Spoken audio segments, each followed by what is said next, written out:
My name is Scott Bennett. Back in 2023, I had an emergency heart transplant that saved my life and changed my life. Now I'm having conversations about life that get straight to the heart of it. We're with the heart of it. Episode 3. Like to say that for my producer who doesn't like that I say that, but Scott Bennett, your host, excited to have my longtime friend, fellow girl dad, and current owner of the Boot Builder, Ivan Zweig, with us today. Hey, Ivan. What's going on, guys? How are you? Well, Ivan, I'm excited to have you join Heart of It. We have been friends, as I mentioned. We've been friends a long time. And I just want to start off with, we met at Hebrew school. Is that what you remember? It would be carpool, picking you up at Othon, on Othon. Didn't that where you used to live, on Othon? Yeah. Yeah. How do I remember that? I don't know. Yeah. I can't remember what I did 3 hours ago, but I can remember where you lived as a 7-year-old or whatever And then, you were. and then, those years of, Sundays and then Tuesdays and depending, through bar mitzvah. But then we arrive again at high school, and just for those that might not know you, a little bit, about you. I mean, I introduced you. Just want you to introduce yourself, and then I want to take us back to high school because I have a memory about you, and I think it's one of the reasons I asked you to be here is just your journey to sports. But before we get to that, just what you're doing today in the world from your perspective. I'm the CEO and founder of Boot Builder. And so it's a lot of fun. It's a cool story on how it got started. It was started out of necessity because I couldn't get boots in my size. And so it's a whole journey. I'll let you lead the way with your questioning. But yeah, we've known each other since 7, 8 years old, and then in high school. And I'd like to go from 7 or 8 years old and just forget the whole junior high when I was a year and a half younger than everyone else, and everyone's full grown in 8th and ninth grade, and I'm like 5'4". And then I shot past a lot of people, which was funny because I remember freaking my parents out because I'm like, I'm going to be 5'4" the rest of my life. And they actually took me to a endocrinologist. I got them so worked up. It was funny. We'll skip junior high. We can skip junior high, but what I really wanted to take you down the path of was, in the distance, I've paid attention to you. We've intermittently seen each other, and we're going to come back to the Boot Builder in a little further on because I do have some specific questions about that. But I just want to know, like, I knew you, and I remember seeing you after that time period you mentioned, and then in high school, you were like a baseball phenom, at least to a lot of people. And I know that I would read about you. At that time, we were in the newspaper, but even at the high school, everybody, when it came to baseball season, I think obviously people leaned into football.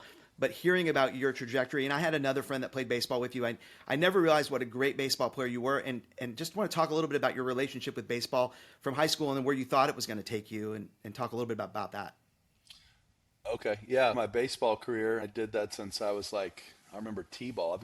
My parents have pictures of me playing T-ball when I was like 4 and 5. And I remember a T-ball I could hit. I was a good hitter, actually, and really was better at that. I didn't become a pitcher until I was 8 or 9, probably. Maybe younger, but I was a good pitcher starting at 8 or 9. And one memory I have from T-ball is I hit it really far, and the kids were in front of me, and they didn't know what they were doing. And they stopped at second base, and it was a home run. The ball was still going, and there was no fence. And I ran past them and scored. And the kid is standing on second, and there's another kid on third. It was just funny. The YMCA T-ball league was where I got started. But your ascent was like, so from there to like high school, I don't remember even knowing that about you, to be honest. When people say that, I'm like, I just remember one day, like, oh my gosh, this guy's like going to be playing college, and you were good in high school. But how did that happen? It's also different now. Like they play year round. It's very hardcore. Back then, there really wasn't organized baseball in the off season, and then unless you're playing at your school, you wouldn't have known about my baseball. You know what I mean? So you were hearing about it because we all went to Pierce, and then we had a really good team. Our senior class was really good. We weren't very good until I was the senior, honestly.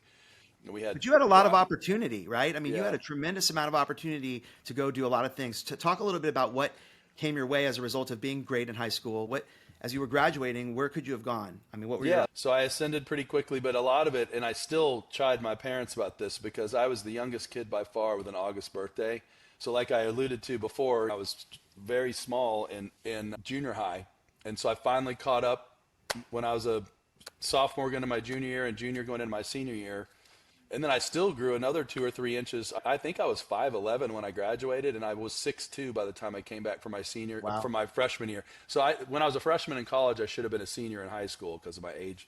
And I know I keep harping on that, but it was very important. It's a very underappreciated bullet point of high school and junior athletics.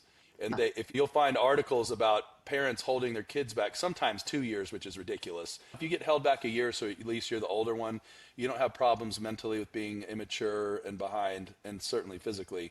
So if you're the oldest and the biggest, you're going to probably be more mature, and you're probably going to be a better athlete. And there's a whole study, by the way, Yes, I'm Malcolm familiar. Gladwell does on about hockey. Yep. And the 10,000 hours and the age, and these junior hockey players, the ones that keep making it are the ones that are the very oldest in their group, because that's the only way they separate them. With my baseball, I ascended quickly, as you said. But what's funny is I didn't really get recruited a lot until my senior year. And I wanted to go to Alabama because that's where my parents went. And they just didn't recruit me. And the coach wound up getting fired over it because the alumni and my parents wore him out so hard because they didn't call me until I was literally leaving, like August 10th or whenever you leave for college. And the coach, Barry Schollenberger, calls me like at the end of June. I'm just hanging out. I was Right. all-state and all this. So anyway, the baseball opened a lot of doors. From the age of 5, I wanted to be a professional baseball player, and I was dead set on it. And I, like I remember after you went to Tulane, right, to play baseball, and then I remember hearing, a little bit. Still at that time, we didn't have the media we did today, but I remember hearing you were on the U.S. Pan Am team and slated to probably go to the Olympics, right? Yeah, so I went to Tulane because it's a good school. Obviously, it's in New Orleans, but I had a full ride, and they guaranteed me I'd be in the starting rotation. So I was like, hell, that's awesome. Right. Tulane had a good baseball and basketball program, but that was it. And it's a smaller school, and it's private. But I went there because they guaranteed me to start, and we played LSU, Florida State. We played all the biggest teams, which I wound up beating most of those teams my freshman year. And I was freshman All-American, and I think second team regular All-American. And I was on Team USA, and a very sad story. I got to play in the Pan Am Games, or leading up to the Pan Am Games. 25 players, 22 of them made it to the big leagues. Yours truly was one of the 3 that did not because they kept having arm problems, and we Yeah. can talk about that. But Yeah, well, that's it was really one very of the fun. reasons. Yeah, I have. And listen, there are a lot of things. We have been friends. We joke a lot, but in the distance, I admire your resilience because you hear stories about people, and I even know some who had the same dream as you, not nearly the talent that you did. I know that, where the game was taken away. Right? You hear those stories all the time, Yeah. and some never recover from that. But you have recovered multiple times, and we're going to talk about some of the things you've done post baseball. But it's interesting. So I just want to zero in on, you talked about being smaller multiple times now, but I think as I look at you and have seen you do these things, there's something about your work ethic that I admire. You work really hard. I mean, you're moving a million miles an hour. I think it's kind of an athlete's agenda for you, but where does that come from? That's a good question. Obviously, my dad was a cosmetic dentist down in Preston Center for 45 years or whatever. So he obviously worked hard, but my mom was a stay-at-home mom, but then she did work a couple times, and there was a stint in there at some point. She worked for my dad to help. But I don't know. I just have always had that. I've just had that motor. I swear it may very well be from my uncle. I'm like, we jokingly say my Uncle Dennis is like, I'm like his child. You just have this innate ability, but I knew that. And I think Yeah. that's what was so surprising to me. And then, there have been periods where I haven't seen you, and then we'll reconnect, and you're always doing something. And I'm going to touch on a few of the things that you've done because I think the reason that I wanted to have this conversation, wanted people to hear us talk, is that one of the things I think is most important when I talk to people is resilience. It's the resilience to pick yourself back up when you take the curveballs from life, so to speak. And I admire that. So, you Or you talked get about plunked in the head. You get Right. hit in the dome. You got to get Right. up and dust yourself off, though. Yeah, and I just have admired that about you. You don't let it keep you down too long. You have a good attitude. Often we both use comedy to deflect the pain and struggle. So Seinfeld is helpful, yes. we're big Seinfeld guys. I know you like Seinfeld. What if you had not played baseball at that time? What other sport might you have played at the same level? Do you think? I don't know, because our football team was such a joke in junior high. I couldn't take those. I Losing. don't know. You weren't good at Well, losing. No, it wasn't that. I just, without disparaging anybody, that they weren't the most inspirational and motivational coaches. Like you could Right. have a bad team and have good inspiration and leadership, and I don't want to say they were bad leadership, but it was junior high. So I don't know. Yeah. You only go through junior high once, so I don't know how different that is than everyone else's experience. But I liked golf was not a cool sport then, and I was not a golfer, but I, I had it. thanks, Ivan, because I was, and I played 1 year. You probably don't know that. I played my sophomore year at Pierce. I was an early adopter to golf. I started playing when I was like 8. And I was, well, listen, I was never going to have a career. Like you said, I was the right age, but I did not, I liked Yeah. sports and I liked all the athletes. I was friends with all the athletes and lived, I mean, I think I enjoyed that as much as anything else, watching the athletes do their thing because I understood the game. But you're right, golf wasn't that. So So Chip Beck used to wear you out in practice rounds. all the Chip guys, Beck you know was what? our ringer. Yeah, no, I used to, what I liked so much about high school sports for us was the idea that, my sophomore year guys were driving us to practice. And believe it or not, we would practice as much or more than the football team. And it was really hard. I knew, like, I would get home from the golf course, like Sherrill Park at like 8:30 and then because I was taking hard classes, have Oh another yeah. 2 hours over the, and I was also social. So I couldn't balance it all. And I wasn't good enough at golf. I mean, and if I'm being honest, the funniest thing that happened to me is that those guys, it was a little bit of hazing, I think. They were big. They used to love to dip, snuff tobacco. And they, on the golf course, they stuck a big dip in my lip one day. Oh no. Yeah. And I think I came home sick. My mom got real protective and she wasn't really good. So the tornado of those things took me away from golf. But I I just remember want Craig Hannon goading me into trying Copenhagen, and I'm in the back seat going, "So I like snuff. Snuff is good." And then I was like, "Pull over! I'm going to throw up." And that was the end of my dipping. I never dipped, and I was a baseball player.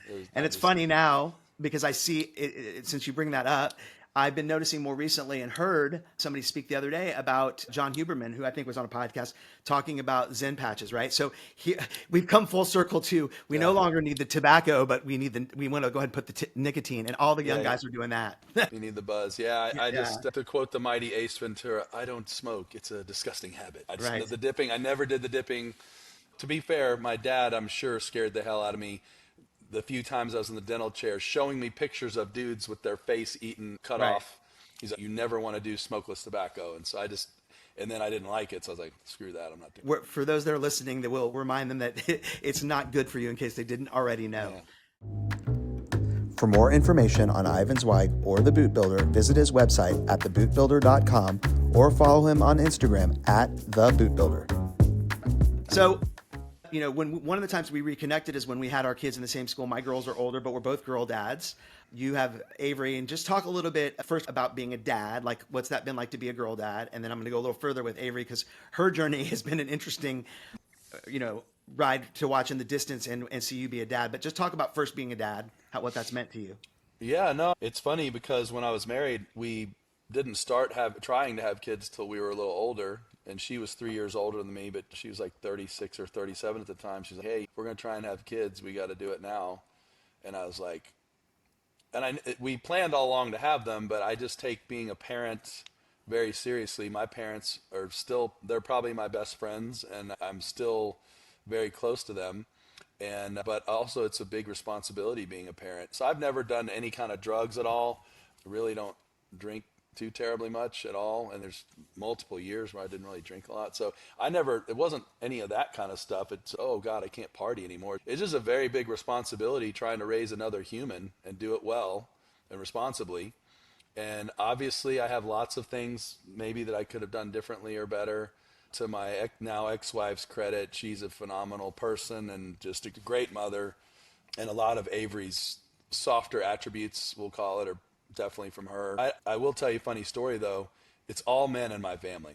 I have like multiple uncles, my brother, and I don't know. It's all men. So there was like no chance in my mind we're gonna have a daughter.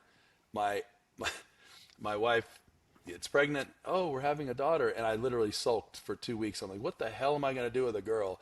And then it wound up being the best thing ever because I'm sure I would have ridden a boy really hard with expectation and stuff. And not that she didn't have the same thing, but she's a girl, so you treat them differently rather than just I had playfully the or same. seriously beating the hell out of your son. I didn't need to do that. And Well, so I had the same experience, Ivan. was fortunate to have my first daughter, and then when neither time finding out the sex in advance, just because we didn't really like surprises, and but that was one thing where I thought, you know what, this is one of those things that let's have that moment, of like the surprise. Now they're doing these reveal parties, and it's nothing, none of that. Oh my God. And I convinced myself, much the same way you did, that I would be better suited because I liked, sports and, and not that they were gonna ever have to live up to any boy of mine would have probably done better. But as it's turned out, having two daughters has been amazing. And in many ways, right? Like, just, I know what it was like to be a male, but to go through their experiences and both different. So we talk about Avery, and again, one of those breaks in our life. I remember then seeing you again, at the elementary school and hearing about Avery and even experiencing your daughter, because I did a program in the school for the kids.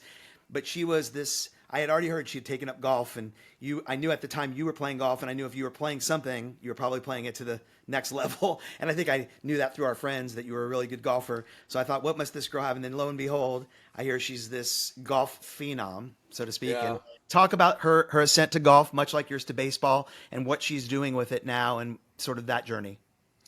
She far exceeded me, like in baseball, like you talked about. I was just pedestrian, and then all of a sudden grew into my body, and then and I hate to keep talking about that, but your size does matter with that. If you're going to, most of the time, it matters how hard you throw and all that stuff. So or just maturity, you're just not, whatever. So it matters. So with girls, it's a little different. Like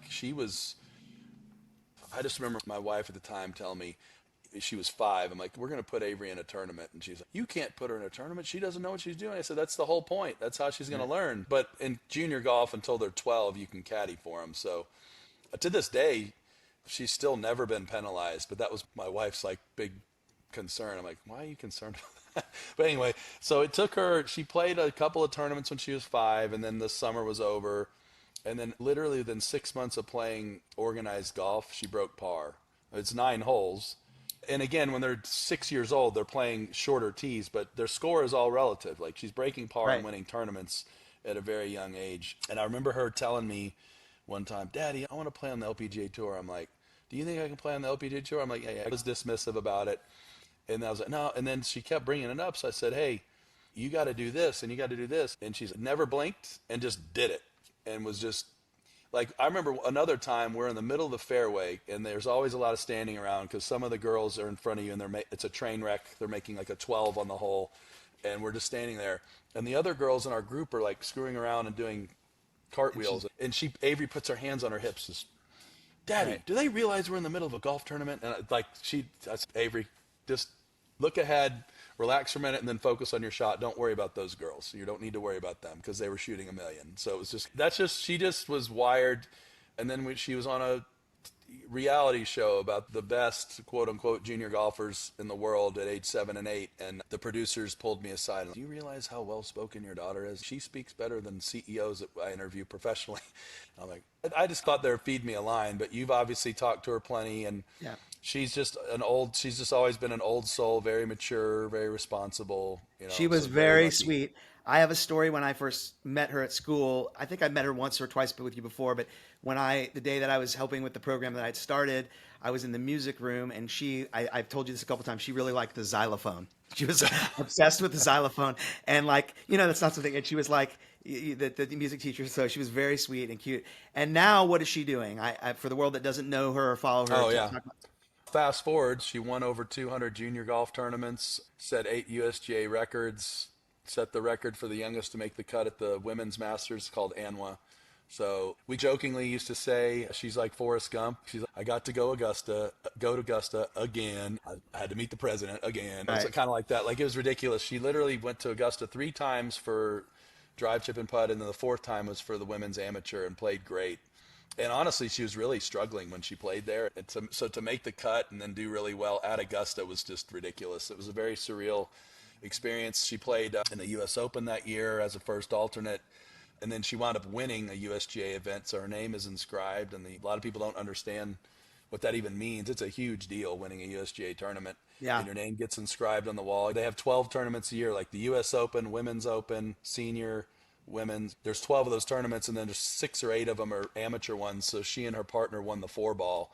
So she's inscribed on the wall next to Annika Sorenstam and Tiger Woods. Some of the And then, best, right? Like yeah, it's she's nuts. at Texas A&M. Yeah, yeah, you're not letting me finish. Yeah. So We anyway, could talk so about, we can have a whole episode about her, but I want to. no, I know. So anyway, so it was funny. The coach at A&M was at Houston at the time, and they weren't allowed to recruit. We could say hi, and she was so young actually at the time when he met her and saw her playing. She was 11 or 12, and so he was watching her then. I was like, she's not going to Houston.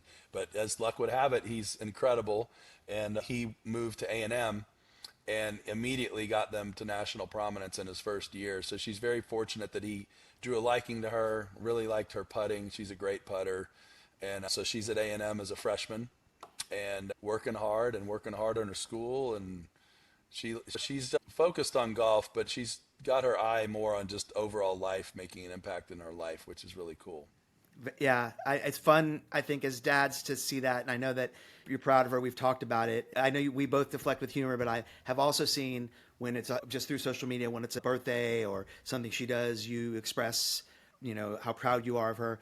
I would just say that you suggest that your uncle was where you might have gotten your work ethic. And certainly I know that there's been some joking, but she probably got some of her work ethic from you, and it sounds like her mom has had a tremendous impact. And I've met her Yeah, mom before. no, Yeah. and her mom's a very hard worker, but she'd be the first to tell you she's more like a worker bee type. She's in sales, but works very hard, and she's very successful in her own right. She gets a lot of attributes from both of us, and I didn't mean to diminish my parents' work ethic. They worked very hard to do all the cool stuff for us, but I'm like my uncle's kind of clone, like behavior wise Yeah. and everything. And so because my dad's not in sales, and he's always used to say, I don't understand how you can Right. do all that and take no for an answer. It's just, that's okay. Every no is you're that much closer to a Well, yes. So that's how it I works. often say my about my own journey that like I clamored for mentorship.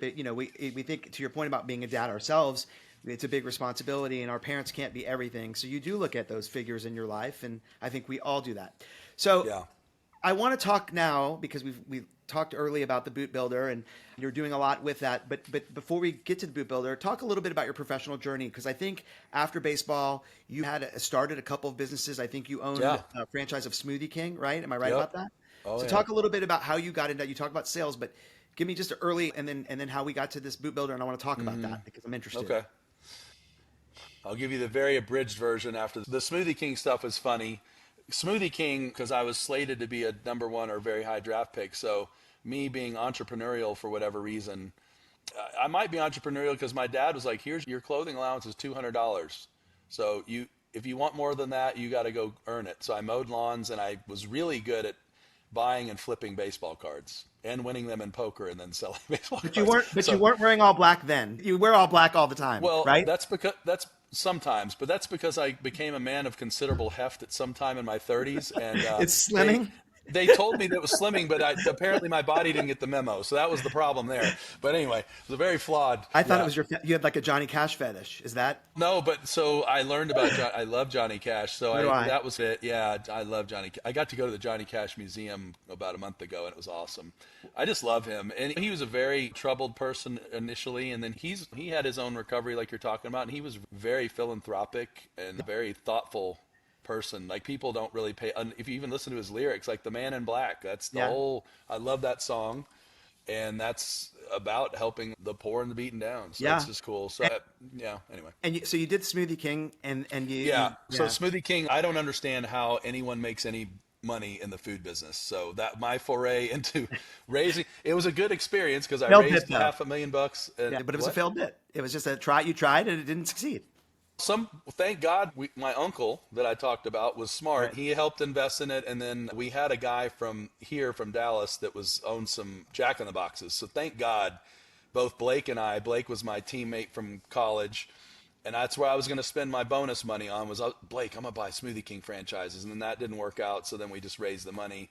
And thank God this guy that owned some Jack in the Boxes took it over. So it was a seamless transition. They took it over and we were out. But I have the mad respect for anybody that can make money in the food business because you're dealing with just people that don't care. Yeah, it's Robbing hard. you blind. It's very hard. On an early episode with our podcast and with what I've been doing, I really enjoyed talking to Greg Katz, who owns several restaurants. But it is Yeah. so hard. It's like when I talk to people like that, I really glean to on what they say. And then you had a computer. You were interested. You had a computer business. I think that was pretty successful. You did that for a Yeah. while, right? So when phones got deregulated in '97, it was a huge explosion. So I got, and it's, imagine a world with no internet. Think about that. Yeah. Like you and I, when we got out of college, We wouldn't be yeah, doing this. hell, we wouldn't have been doing this 10 years ago No, on this. You know what I no, mean? yeah, Yes, it's just amazing how everything's exponentially exploding. yeah, and fast. So I've had the good fortune, and I think for those that don't know, you did such a nice gesture to surprise me. I'd seen that you were doing the boots, and we had sort of reconnected. I was very proud of you, and I think you had showed me. I commented, unbeknownst to me, on some of the early boots that you were putting out there. I mean, you'd been doing this, and there was a pair of Longhorn boots, and I was at an event in Austin one day, and you told me to, while I was driving, by the way, you thought I should look at the picture you sent me to explain that you had made a pair of boots for me honoring my donor, but of course for me, which was extremely sweet and means a lot. Don't tell anyone I won't that. tell anybody that you did that for me, but That's you right. have done that for a lot of people. You understate that, and they are a treasure. There's some things in this office like my Earl Campbell football and some other things, but those are something extremely special to me. One, because of the gesture behind them, but they're special. Your boots are spectacular. So talk about the Boot Builder, what you do, how it's growing. I think it's growing. I've had a kind of a front row seat to this because we share some involvement with some friends that are helping you, and just talk about the journey to this, because you're meeting all kinds of people. You're once again building a business that is logistically challenging. So all about that. Yeah. So do you want to hear the story when the aha moment when, Sure. so Yeah, we, of course. I literally just selfishly, so in my AI business, I had a guy who ironically has a daughter like Avery, who's a rodeo prodigy. She was like 11 or 12 and world ranked in barrel racing. So he's in the rodeo world. We both like boots, but we could never get cool boots, and definitely not in our sizes. And I start looking around and I find all these, I don't know why, I didn't know why, but all the artisans are in El Paso. I'm like, I don't know what's going on, but there's all these guys in El Paso. So I'm like, Dave, we got to go out and let's go meet. I'm going to set 3 or 4 appointments and we'll have them make us some boots. And then as I booked it like a month out or maybe 2, because I wanted them to have the boots ready when we got there. Right. That's what it was. So in that 2 months, so much happened and I learned so much, but all the artisans are there because most of the artisans and the best boot artisans and leather artisans in the world, they're all Mexican, like literally from Mexico. And most of it started in Leon, Mexico, and they migrated up to Juarez and then into El Paso. So all the boot companies are in El Paso for the most part. And then there's all these little one-off artisan groups. And it turns out one of them was actually a couple of them were doing contract work for Lucchese. So we're in their workshop looking at our boots and we're all excited and we're just happy we got our boots and maybe we'll order 10 a month or something and sell them. And then I see these Lucchese shafts and my friend, these guys don't speak English. So I brought my friend Eduardo from Phoenix and he's from Mexicali. So he's native. So anyway, he's doing the interpreting and he goes, amigo, they have Lucchese shafts over here. And I'm like, what is this, Sergio? And he pops his chest. He's like, they pay us all the $3,000 for these shafts. And so when I saw that, I'm like, wait a minute. So essentially I'm making Lucchese boots or Lucchese quality level because Lucchese gets them to make these shafts Right. and then they take them back to their factory and make the boots. So that was the epiphany. We're like, okay, we can do this. And then with doing some more homework, it was literally just like if you could do a good job of marketing and branding yourself. A lot of us are getting the boots made from some of the same people, certainly the same materials. So literally the only difference is the label and how you market yourself and how you back it up with the service and stuff. So I was like, I can do all that stuff. But I don't charge as much as some of the other guys that have been doing it 20 years. They'll charge $5,000 for an alligator boot and I charge 3,500. Yeah, so talk which about is, that for just a second, because you're yeah, dismissing it to the world of there's a very finite number of people and we'll talk. Just I want to hear about yeah, some of the interesting places you've been in the last few minutes. Like I think you were at the American Country Music Awards. Famous people are yeah, getting it. You're giving them, but yeah, talk about the scope of that because I ask you all the time. For those that don't wear boots, might want boots, don't even know that. I think I told you that these are like art pieces for your feet. I think that was yeah, and I think you took that, and they really are. They're one of one boots, but they range from like today you can get a pair of boots at off the shelf at your local boot store for cheap. So we're talking a couple $100 to thousands of dollars, right? oh yeah. Yeah, Lucchese's kind of the Gold grandfather standard. of all Yeah. this. Yeah. They've got when they do all skin, like all alligator skin, they sell those for 12 to 15, $17,000, and we are not anywhere close to that. So we're a lot less than them on the higher end stuff. But yeah, it's funny. The custom one of one, that's definitely one of the taglines that I learned from you. I love that thing. And or get your one of one, custom one of one at the Boot Builder. So we took that from your recommendation. And then also custom artwork for your feet is our tagline, because it is artwork. I mean, it really is, because They they're are all special. customs. Yeah, we don't do anything that's off the shelf. And Like you meet with your stock. clients in advance, and you design them with them, and they typically have, like mine have Longhorns and the name of my donor, Yeah, which is so yeah. sweet. It's Cody, and then the date of my heart transplant. So I always know that. And but you do colleges. I've seen you've done the Dallas Stars. So just you mentioned, obviously when you were at Johnny Cash, you've been to the Country Music Awards. You've been making boots for Yeah. all kinds of people, right? Yeah, so the way we market, again, which wouldn't have been possible till maybe the last 10 years, we do it all through social media. I've never paid for an ad. Yeah. So it's literally all done through social media, word of mouth. I had 0 followers on TikTok, and not that it's huge, but I have 13,000 or so now, and they're all boot people. It just kind of, and I get all of my leads from TikTok, surprisingly. That's where I get all the strangers, and then I got a lot of friends. Hey, I've been seeing your stuff on Facebook, and they'll contact me. Yeah, we'll adorn it with whatever. And something I think that we experienced together is the boot reveal, which is, Yeah. you like to show up and see people get their boots, and you have a lot of fun with it because there's a part of your personality with the promotion. So you've done an amazing job in the last many months. I've enjoyed watching you continue. In to spite grow of that. myself, thank you. But yeah, so that's the whole methodology. So think of custom tailor or haberdasher. They'll come Yep. around with the fabric swatches, but I'm doing that with boots. So I like doing it's a very white glove, hands-on. They're spending a lot of money, but they're going to get great service and a great product in return. So that's just the secret sauce. And then the product is really good too. So I think people will check it out. We'll give you a chance to sort of tell them where they might find you at the end. But I just want to ask you 2 last questions. One, as you look back, we started off talking about baseball and kind of how we grew up.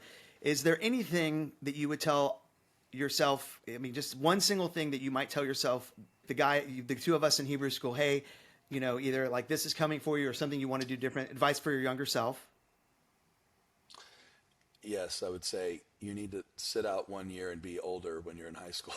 That seems like that, right? Yeah, Seems like it's that's, a theme for baseball. But yeah, and don't go to Berkner. Don't and play at Berkner. No, but no, I don't know. Just I've always been a good listener. That's why I'm an amalgam of many different people and things that I've learned and experienced. So I like hearing other people's successes and but I would just say listen.